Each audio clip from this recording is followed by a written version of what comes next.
आज काय विशेष या बातमीपत्रामध्ये आपण सुरुवातीला पाहूया आज लक्ष वेधून घेणाऱ्या 3 महत्त्वाच्या बातम्या। आणि यामध्ये सुरुवातीला पहिली मोठी बातमी ती म्हणजे अजित पवार यांच्या अपघातानंतर डीजीसीएनं व्हीएसआर कंपनीला मोठा दणका दिलाय।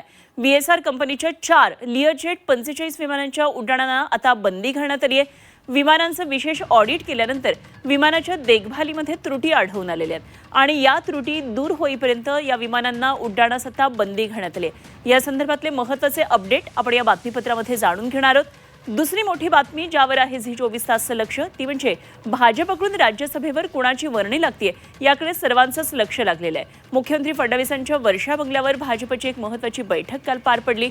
या बैठकीत राज्यसभेसाठी काही उमेदवारांच्या नावावर शिक्कामोर्तब करण्यात आलंय।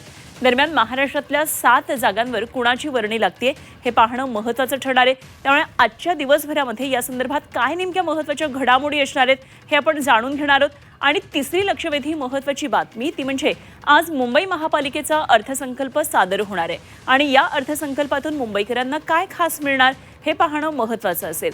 तसंच अर्थसंकल्पामध्ये मुंबईकरांच्या सोयीसुविधा आणखी सुलभ होण्यासाठी कोणत्या नवीन घोषणा होणार का याकडे सुद्धा मुंबईकरांचं निश्चितच लक्ष असणार आहे।